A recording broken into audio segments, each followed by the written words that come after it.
श्री शिवाय नमस्तुभ्यम दोस्तों।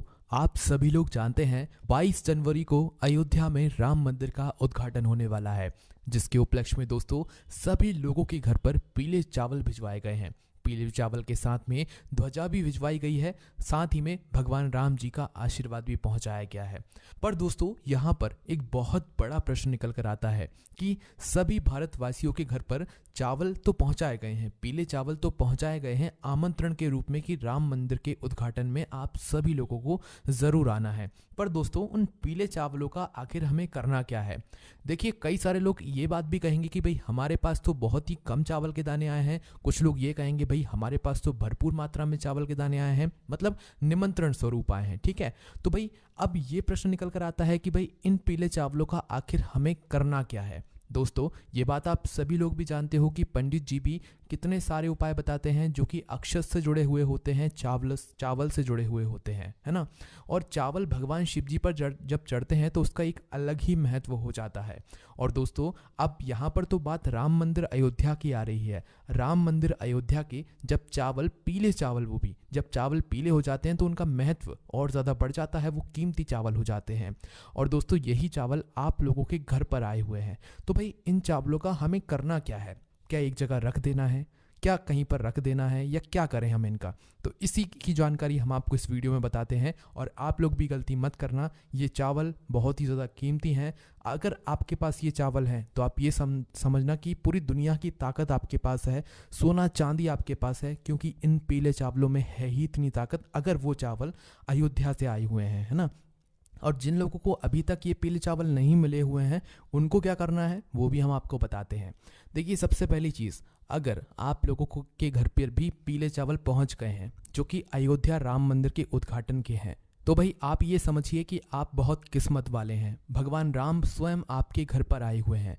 ये बात आप सभी लोग जानते हो कि 22 जनवरी को जो हमें आमंत्रण के लिए पीले चावल दिए गए हैं, और हम उस आमंत्रण के अवसर पर जो है सीधा राम मंदिर अयोध्या नहीं जा सकते, क्योंकि 22 जनवरी को इतनी ज़्यादा संख्या में लोग अगर जाएंगे तो वहाँ पर व्यवस्थाएं पूरी बिगड़ जाएंगी। क्योंकि आप सभी लोग जानते हो कि करोड़ों लोग वहाँ पर जा सकते हैं, पर हमारे देश के प्रधानमंत्री जी ने वहाँ पर जाने से अभी फ़िलहाल मना किया हुआ है। तो उस जगह पर हम क्या करें? कई सारे लोगों ने इस बात को सुनकर ही अपने जाने के प्लान को कैंसिल किया है। तो उस जगह पर क्या करें?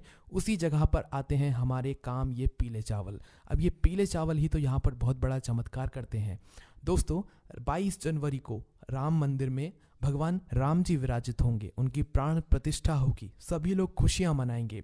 तो उसी समय पर आप लोगों को भी अपने घर में आए हुए इन पीले चावलों का इस्तेमाल करना है। ठीक है, अब ये पीले चावल जो है ना, ये आपके लिए आमंत्रण के लिए भी हैं, ये भगवान राम भी हैं, ये भगवान राम जी का आशीर्वाद भी है, और ये आपके घर में सुख समृद्धि बनाने वाले हैं। आप सभी लोग शायद जानते ही होंगे, पंडित जी ने अक्षत का महत्व बताया है, चावल का महत्व बताया है कि क्या होता है। अक्षत का मतलब ही यही होता है कि वो कभी ख़त्म नहीं होता, कभी अक्षय नहीं होता, वो हमेशा हमेशा बना रहता है और कभी भी ख़त्म नहीं होता। उसी तरीके से ये पीले चावल हैं। जिस भी व्यक्ति के घर में एक भी अगर राम मंदिर अयोध्या का पीला चावल पहुँचाए, एक दाना भी पहुँचाए, तो आप बहुत किस्मत वाले हो। नहीं चाहिए आपको ज़्यादा चावल, बस एक चावल का दाना भी पहुँचाए ना, तो आप इस वीडियो को पूरा ज़रूर देख लेना। तो देखो, सबसे पहली चीज़, अगर आपके घर में राम मंदिर के पीले चावल पहुँचे हुए हैं तो इन पीले चावलों को आपको बहुत ही ज़्यादा संभाल कर रखना है। क्यों संभाल कर रखना है? क्योंकि राम भगवान खुद आपके घर पर आए हुए हैं। आप खुद तो वहाँ पर उस दिन नहीं जा सकते जिस दिन उनकी प्राण प्रतिष्ठा हो रही है। तो राम भगवान ने अपना एक स्वरूप आपके लिए भेजा हुआ, वो किसी भी रूप में आ सकते हैं, तो पीले चावल के रूप में आप उन्हें समझ सकते हैं। ठीक है, पहला कारण तो ये हो गया। उसके बाद में दूसरा जो कारण है वो दोस्तों ये है कि इन चावलों में है राम भगवान का आशीर्वाद। अब इस आशीर्वाद को आप कैसे ले सकते हो? आशीर्वाद तो आपके पास पहुँच गया है, बस आपको इस आशीर्वाद को सही जगह पर पहुँचाने की ज़रूरत है ना। तो देखो, आपके पास जितने भी चावल के दाने आए हुए हैं, आप अपने घर में अलग अलग स्थानों पर एक एक चावल का दाना रख दो। ठीक है, ये चावल का दाना जब आशीर्वाद स्वरूप है राम भगवान का, तो आपको क्या करना है, जैसे आपके घर की तिजोरी है, ठीक है, जहाँ पर आप धन रखते हो, पैसा रखते हो, और आप चाहते हो कि भाई वो जगह कभी भी खाली ना हो। अक्षय का मतलब ही यही होता है, या अक्षत को आप जहाँ पर भी रख देते हो वो कभी उस जगह को खाली होने ही नहीं देता है। और जब राम भगवान के चावल हों, राम भगवान के आमंत्रण के चावल हों, तो भाई फिर इससे अच्छी बात और क्या हो सकती है। तो अपना एक चावल का दाना, या ज़्यादा मात्रा में हो तो जितने चाहो आप उतने रख सकते हो, पर हम आपको कम से कम बता रहे हैं क्योंकि कई सारे लोगों को कम से कम दाने भी यहाँ पर मिले हुए हैं। तो एक चावल का दाना आपको लेना है और अपने घर की तिजोरी में जाकर रख देना है। ठीक है, ये हम आपने आपको पहला बता दिया। उसके बाद में दोस्तों अपने घर के मंदिर में, ये तो हम आपको आखिरी में बताएंगे कि जितने भी चावल फिर बचेंगे वो पूरे ले जाकर आप अपने घर के मंदिर में रख देना है ना। तो पहला आपने अपने जो है यहाँ पर जो आपकी तिजोरी होती है वहाँ पर रख दिया। दूसरे दाने की बात करें तो दोस्तों दूसरा दाना आप ले जाना अपने घर के रसोई घर में, ठीक है, जहाँ पर आप भोजन बनाते हो, ताकि जब आप भोजन बनाओ उस समय भी भगवान का आशीर्वाद आप पर बना रहे और आपका जो भोजन है वो बहुत ही स्वादिष्ट बने, है ना। तो उसलिए आप लोग क्या करना चाहिए कि दूसरा चावल का दाना अपने घर के रसोई घर में रख देना चाहिए। अब ये जो चावल के दाने हैं ना, ये सुरक्षित होने चाहिए। ऐसा ना हो कि आपने रखे और कल आपने इधर उधर कर दिया तो वही वो गुम ही गया। नहीं, चावल का दाना अगर आपने रखा है भगवान का नाम, राम जी का नाम लेकर, तो भाई उसे रखे रहने देना। वो हमेशा आपके ऊपर आशीर्वाद प्रदान करता रहेगा। भगवान राम का आशीर्वाद सदैव आपके ऊपर यहाँ पर बना रहेगा। ठीक है, उसके बाद में दोस्तों अब आप लोगों को कहाँ पर रखना है, देखिए ये दो विशेष जगह महत्व थी, हमने आपको ये जगहों के बारे में बता दिया। अगर आपके घर में भंडार है जहाँ पर खाने पीने का सामान रखा जाता है, गेहूँ चावल आदि रखा जाता है, वहाँ पर भी आप अपना एक चावल का दाना रख सकते हो। ठीक है, उसके बाद में दोस्तों अब जितनी भी चावल के दाने आपके रखे हुए हैं वो पूरे ले जाकर आप अपने घर के मंदिर में ले जाकर रख दो। ठीक है, और मंदिर में ले जाकर आपको क्या करना है, बस रख देना है ना। ये बात हमने आपको अभी की बता दी है। पर उस दिन का क्या, जिस दिन राम भगवान आएंगे अयोध्या राम मंदिर में और उनकी प्राण प्रतिष्ठा होगी, उस दिन हमें क्या करना है, ये पीले चावल का क्या उस दिन हमें काम है।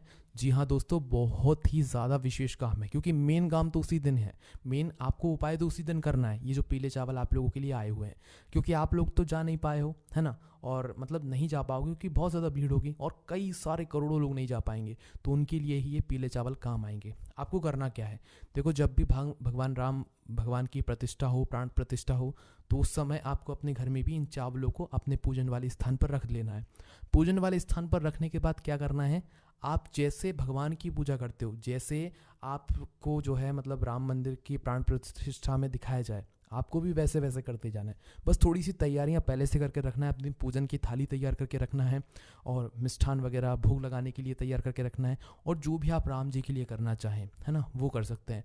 ऐसा समझकर पूजन कीजिएगा कि आप खुद राम मंदिर का उद्घाटन कर रहे हो, है ना। आप सभी लोग जानते हैं कि राम मंदिर का जो उद्घाटन होगा उसकी पूरी लाइव स्ट्रीमिंग आपको कहीं ना कहीं सोशल मीडिया पर मिल जाएगी। आपको मात्र करना यह है कि जब आप अपने मतलब पूजन करने के लिए बैठे हो, अपने चावलों को सामने रख लो। हो सके तो भगवान राम की भी एक तस्वीर आप लोग रख देना, राम जी, सीता जी और लक्ष्मण जी की भी एक तस्वीर अपने सामने रखकर पूजन करना, और वो चला लेना उस वक्त जब मतलब वहाँ से सीधा सीधा आप लोगों को दिखाया जाए कि भाई वहाँ पर कैसे पूजन चल रही है, क्या चल रही है, वो खोल कर बैठ जाना। जैसे जैसे वहाँ पर पूजन कराते जाएं वैसे वैसे आप भी करते जाना। जैसे ही मतलब विशेष रूप से उन चावलों को आप ज़रूर रखना, ठीक है, चावलों को भगवान राम जी के पास में ज़रूर रखना, क्योंकि वही विशेष हैं, वही राम जी हैं, वही राम जी का आशीर्वाद है, वही सब कुछ है अभी आपके पास, है ना, क्योंकि राम जी खुद आपके घर उन्हीं के रूप में आए हुए हैं। तो आपको उन चावलों की विशेष रूप से पूजन करना है। राम जी को टीका लगाना है, लक्ष्मण जी को, सीता जी को टीका लगाना है। अगर आप लोग मतलब मूर्ति वगैरह रखी हुई या फोटो वगैरह रखी हो, अगर नहीं भी है तो सिर्फ चावल की आप लोग पूजन कर सकते हो, कोई दिक्कत नहीं है ना। तो आप लोग पूजन करो, अच्छे मन और भाव से पूजन करो और उनसे प्रार्थना करो।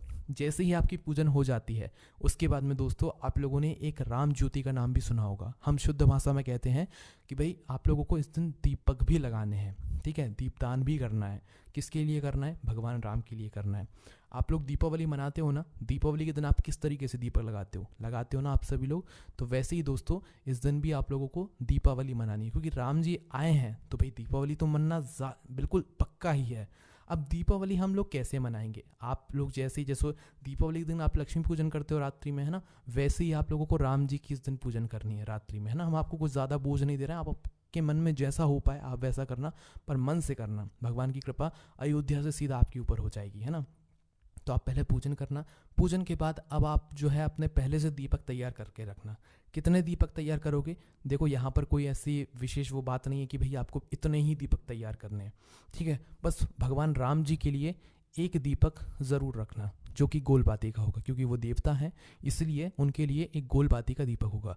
और यहाँ पर आप शुद्ध देसी गाय का घी उपयोग करना, ठीक है। आपसे अगर हो सकता है तो आप पूजन के समय ही दीपक जला लें। एक मीडियम साइज का जो दीपक होता है ना, और दीपक जो आपको लेना है वो मिट्टी का लेना है, यहाँ पर आटे का दीपक मत लेना। दीपावली के दिन कौन सी दीपक लगाते हो? मिट्टी के दीपक लगाते हो, तो यहाँ पर भी आपको मिट्टी का दीपक लेना है। तो भगवान राम जी के लिए गोलपाती का शुद्ध देसी गाय का घी का दीपक ले लेना। सिर्फ उनके लिए अब बोल रहे हैं घी का दीपक, बाकी और फिर भले ही मत लेना। उनके लिए मात्र एक गोलपाती का घी का दीपक तैयार कर लेना और पूजन के समय, आरती के समय जलाकर उनके सामने रख देना। कपूर से भी उनकी आरती करना, कपूर भी उनके सामने जलाना, ठीक है। उसके बाद में दोस्तों, अब आप लोगों को अपने घर पर भी तो दीपक लगाने हैं। दीपावली के दिन आप मतलब भगवान की पूजा करने के बाद पूरे घर में भी दीपक लगाते हो ना, तो आप लोग क्या करो, आपकी जितनी क्षमता हो मिट्टी के दीपक लेना, मीडियम साइज़ के दीपक लेना, नए दीपक लेना हो सके तो, और उन दीपकों में लंबी बाती रखना, ठीक है। यहाँ पर गोल बाती मत रखना, लंबी बाती रखना, है ना। लंबी बाती रखकर आपके पास जो तेल हो वो उनके अंदर डाल लेना। डालने के बाद देखो, विशेष रूप से हम कुछ स्थान बता रहे हैं, बाकी आपकी जो मर्जी हो आप उस जगह पर दीपक रख सकते हो। सबसे पहला स्थान है दोस्तों, आप अपने घर के रसोई घर में जाकर पहला दीपक रख दो, ठीक है। जो कि आपके पितरों के लिए भी हो जाएगा, आपके मतलब रसोई घर के लिए भी हो जाएगा, ठीक है। अगर पितरों के लिए अलग से रखना चाहते हो तो दक्षिण बाती का मुख करके रखना, क्योंकि दक्षिण बाती का ही मुख करके पितरों के लिए रखा जाता है। दूसरे दीपक की बात करें तो वो आप लोग अपने घर में जो तुलसी मैया होगी उनके लिए रख देना, ठीक है। तीसरे दीपक की बात करें तो दोस्तों ये आपको अपने घर के मुख्य द्वार पर रखना है, जो आपका मेन गेट है ना वहाँ पर रखना है, ठीक है। और दोस्तों चौथा दीपक भी आपको अपने घर के मुख्य द्वार पर ही रखना है, मतलब कि दोनों तरफ आपके दीपक रखे होने चाहिए, एक साइड नहीं, दोनों तरफ रखे होने चाहिए। और पांचवा दीपक भी आप अपने घर में ही एक अच्छी सी जगह देखकर रख दीजिएगा, है ना, जहाँ पर आपके घर में उस दिन कहीं पर भी अंधेरा नहीं होना चाहिए, इस बात का आप लोगों को ध्यान रखना है। बाकी दोस्तों दीपक तो आप बहुत जगहों पर लगा सकते हो, जो कि हम आपको आगे आने वाली वीडियोज़ में बताएंगे। बस दोस्तों यहाँ पर ये आपकी पूजन विधि हो जाती है पूरी। भगवान राम जी का जो है पूरा जन्मोत्सव, मतलब एक तरीके से वो आ रहे हैं अयोध्या में, तो उनके स्वागत के लिए हम यहाँ पर पूरी तैयारी कर चुके होते हैं।